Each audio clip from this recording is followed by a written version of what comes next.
Kailas, Wurmaz here. Welcome to the secrets of the All Rune. Because I've been busy with several of other projects recently, I've not been able to produce much videos. One of those projects that have taken up some of my time is conducting investigations and authoring of a new book entitled The Dalecarlian Runes, History and Practical Implementation.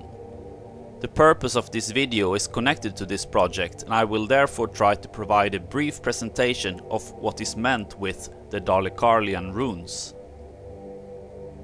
When hearing the word rune, most contemporary persons will associate it with some mysterious letters used by the Vikings. Those with a bit more knowledge might have seen examples of the 24-character Elder Futhark. This is also the type of runes which gained most attention, despite that we got relatively few inscriptions with us from this eldest type of runes. In recent years, several of remarkable discoveries of previously unknown Elder Futhark inscriptions have come to light, leaving runologists intrigued. One such discovery is the Norwegian Svingerud runestone, dating back to the 1st to 3rd century Common Era. The Elder Futhark was used during the centuries up until the 7th to 8th century, when it gradually was replaced by the Younger Futhark. The 16-character Younger Futhark, in its different varieties, came to dominate the runic inscriptions in the Viking Age, approximately 9th to 10th centuries Common Era.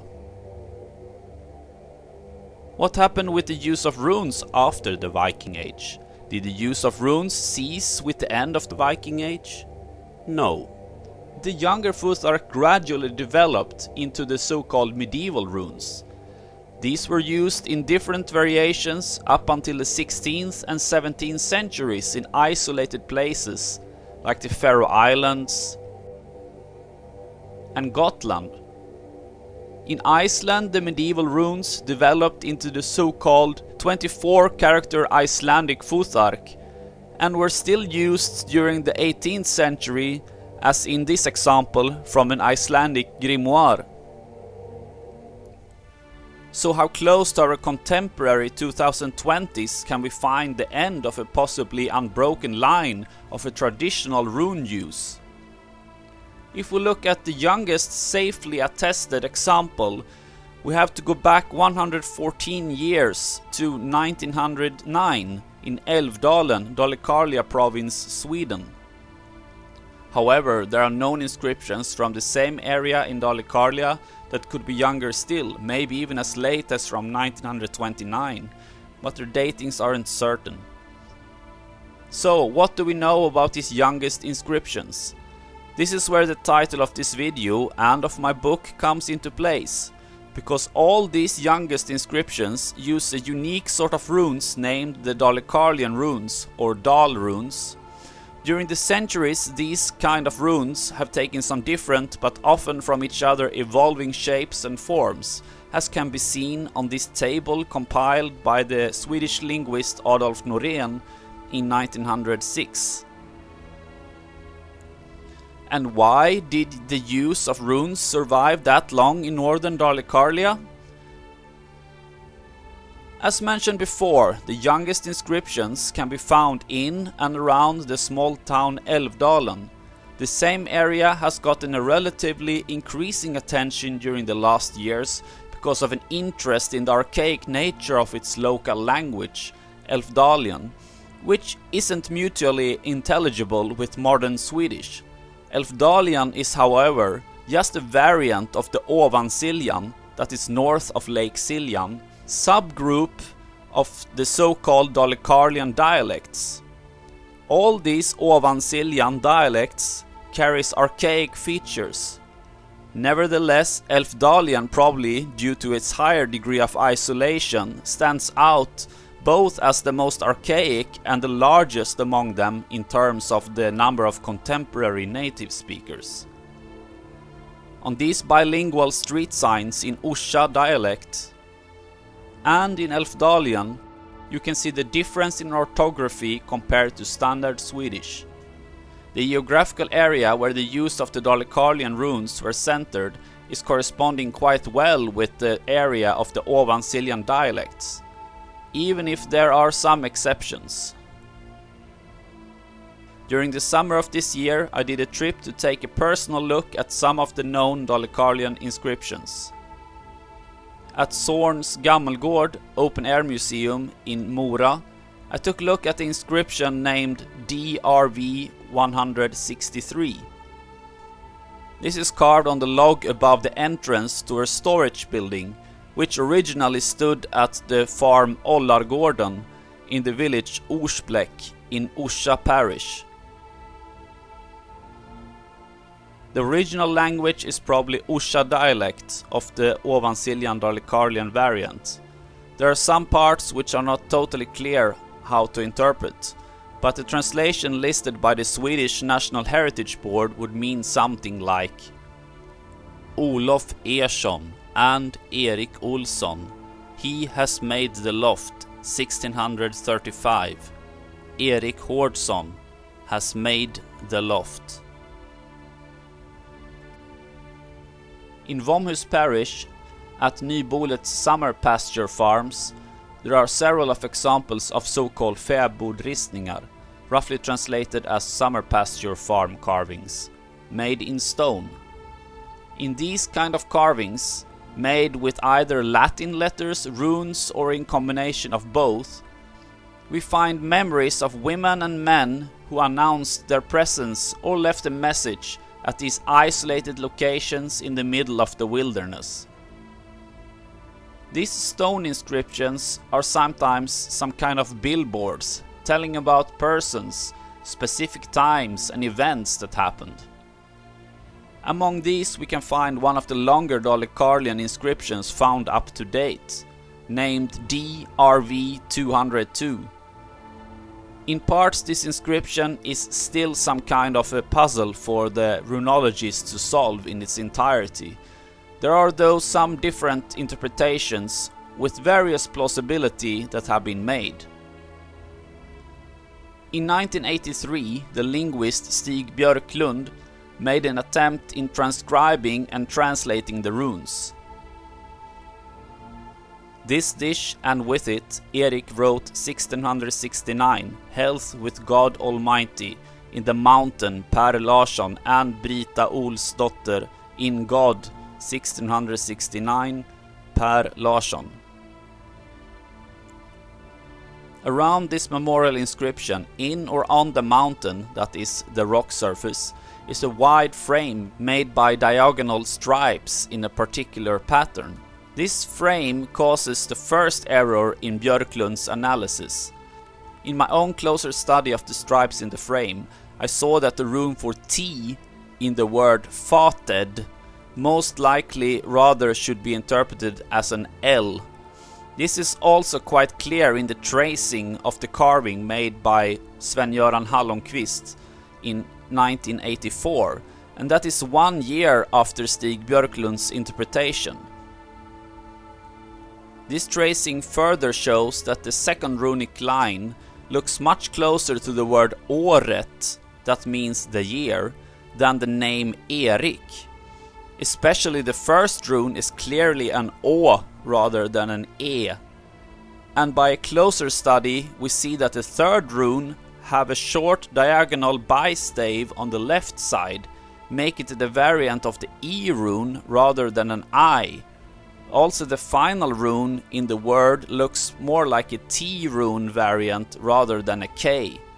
These observations are also confirmed in the revised transcription which is presented by the Swedish National Heritage Board.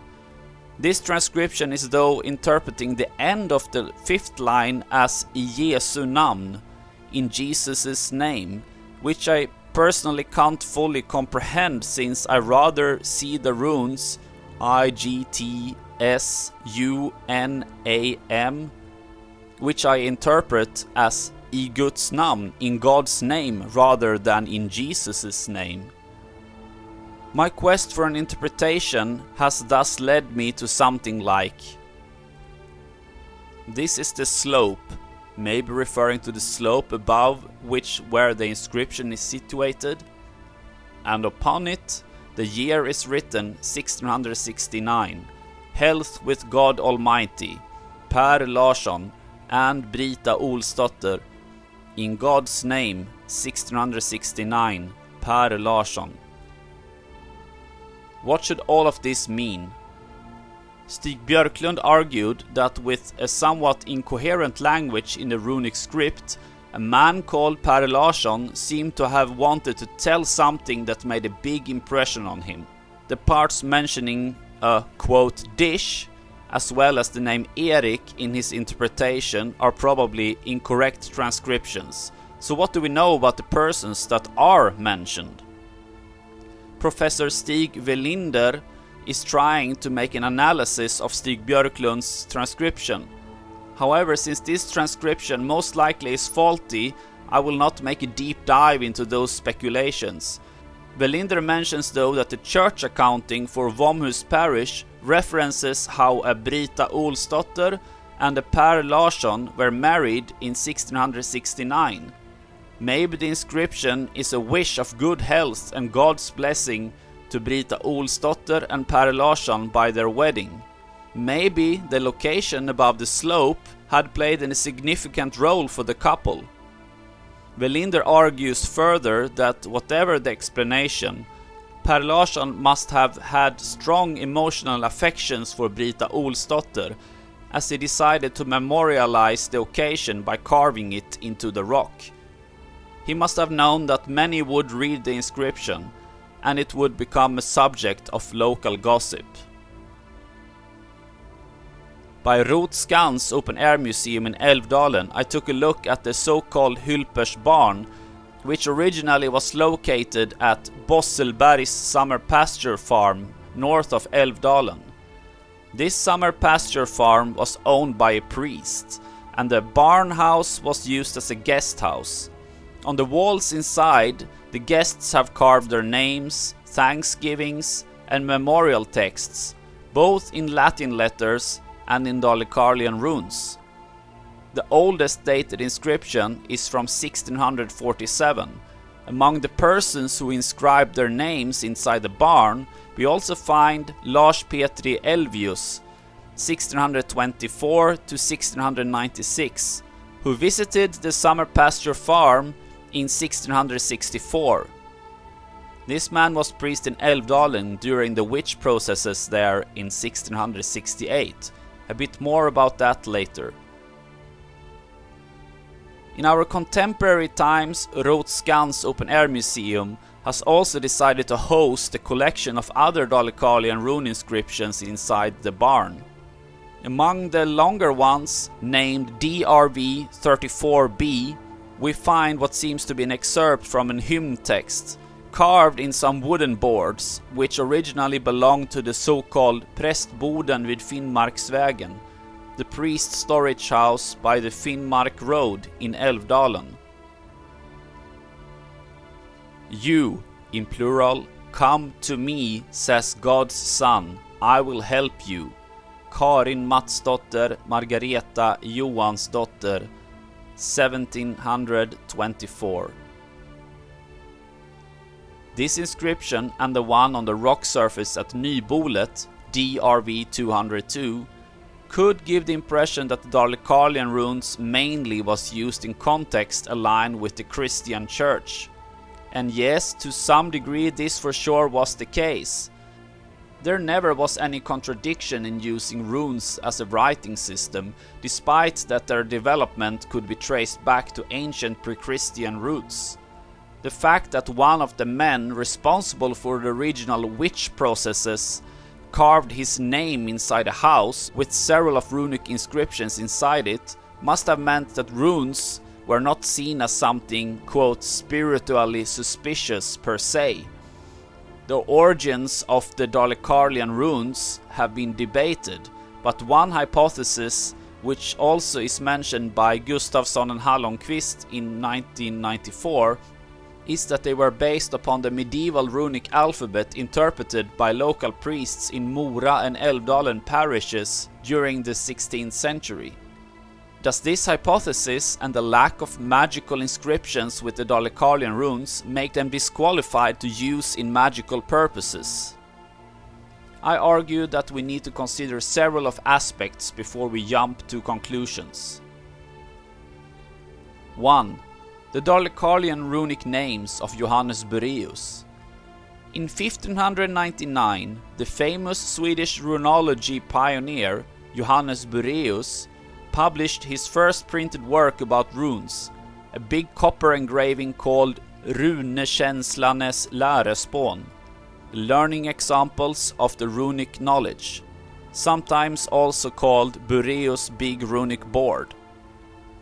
On this board we find several of different runic tables, and among these also one containing the names of the Dalecarlian runes in alphabetical order: Ar, Birke, Knäsol, Dors, Fir, Gir, Hagal, Is, Kan, Lach, Mader, Nåd, Or, Pir, Qua, Re, Sol, Tir, Ur, X, Års, Halvårs, Helårs.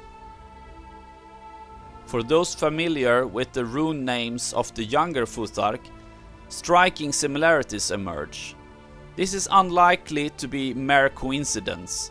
According to the Swedish linguist and runologist Erik Brate, Johannes Boëthius claimed to have learned how to read runes from a Dalecarlian peasant. This suggests that the users of the Dalecarlian runes likely retained these names into the late 16th century. It is probable that these names were orally transmitted but inevitably evolved among the peasant population of northern Dalecarlia over the centuries. The names, however, imply that the runes held significance beyond being mere symbols for writing sounds. I contend that the Dalecarlian runes represent a continuation of the same runic tradition that began with the runes of the elder Futhark, which names have been reconstructed, extending through the named runes of the younger Futhark, then the medieval runes, and finally into the Dalecarlian variants. Through the various rune poems and the names themselves, each rune acquires meaning beyond its function as a letter.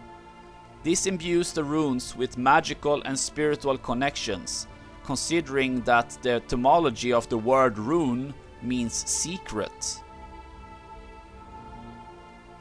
2. Magical use of runes contemporary with the Dalecarlian runes. We have evidence that runes were used for magical purposes after the official Christianization, both in medieval times and in so-called svartkonstböcker as late as the 18th century, where they were primarily employed as a form of cipher alphabet. 3. Magic and sorcery in Dalecarlia province. As early as 1551, in two separate letters written on the same day, the then Swedish king Gustav I Vasa expressed his discontent upon learning about the practice of sorcery in western Dalecarlia. The first one to the Bishop of Västerås. Väsby, January 30th, 1551. We send you, dear Bishop Henrik, this enclosed open letter, which we have instructed our countrymen to write, concerning the witchcraft that is being practiced in western Dalecarlia. The second one to the lensmen, that is, sheriffs of Dalecarlia. Väsby, January 30th, 1551. We, Gustav, and so on, hereby inform you, loyal subjects, our countrymen in western Dalecarlia, that we have learnt that in our region there are such sorceresses who engage in all manner of witchcraft, thereby causing much harm both to the simple common people and to their faith in God and all that is Christian. remarked that this is at least 40 years before Johannes Boëthius supposedly was taught the runes from a Dalecarlian peasant, and that it's contemporary with the still ongoing use of medieval runes in Dalecarlia. Additionally, we must discuss the witch trials which I mentioned earlier in this video. In Elfdalian in 1668, 30 individuals faced accusations of witchcraft, leading to 18 death sentences and 7 executions. The remainder either passed away in prison, had their sentences changed to imprisonment, or received pardons from higher courts. In 1669, the witch hysteria also spread to Mora, where 60 people were accused. 23 received death sentences, 15 were executed, and the rest had their sentences changed to imprisonment. The witch trial in Mora gained international notoriety in Europe through a German woodcut illustrating it. Regarding these witch trials, it's important to acknowledge that not all of the accused were of course genuine practitioners of magic or sorcery. However, we shouldn't be overly naive in assuming that all accusations were merely the product of children's fantasies, given the presence of child witnesses in such trials. There is a saying that there is no smoke without fire, which implies that at least some of these 90 individuals likely have some involvement in magic. If these trials served as a significant purge and a warning for magical practitioners to conceal their practices more carefully, it might offer yet another explanation for the scarcity of magical runic inscriptions preserved with the Dalecarlian runes. We do, however, have examples of pentagrams carved in both stone and wood in various locations in Dalecarlia. These carvings, some of which likely served magical purposes, can be dated from the early 17th century to the mid-20th century. Although they obviously may not provide direct evidence of Dalecarlian runes being used for magical purposes, they do reinforce the presence of a magical mindset among the Dalecarlians through the centuries.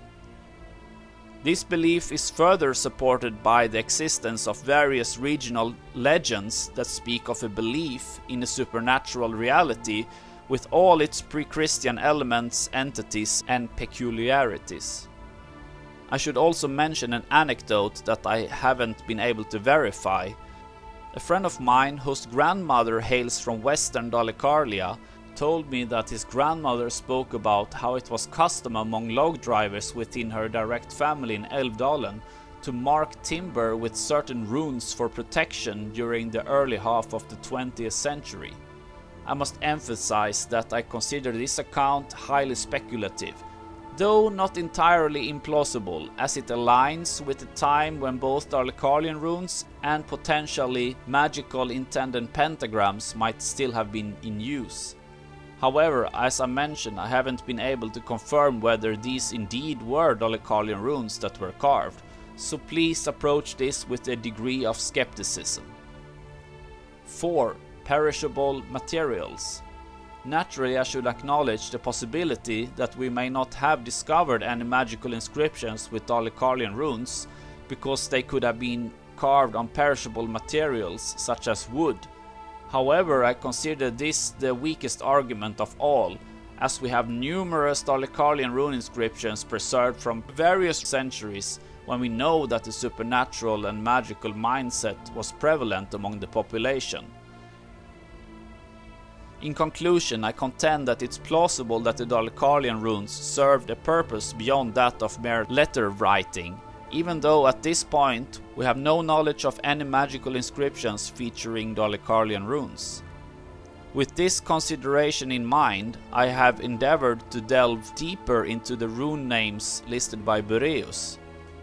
While some were readily interpretable due to their similarities with, for instance, the rune names of the younger Futhark, others required more extensive etymological investigations, including deep dives into linguistic history as well as into Nordic, particularly Swedish dialectal materials. Some of the interpretations are my own, based on personal knowledge, partly acquired through my academic studies in Nordic philology. Additionally, I took the extra step of verifying the credibility of my hypotheses and theories by consulting with a highly educated Nordic academic linguist to determine the highest quality interpretations of runic names. To delve further into my interpretations of the Dalecarlian rune names and their potential magical meanings for practical application in our contemporary era, I recommend exploring my book, The Dalecarlian Runes, History and Practical Implementation. A link to purchase your copy is provided in the comments section below. Thanks for watching this video. If you want to support my continuous work with my channel, please subscribe and click the bell button below to stay notified of future uploads.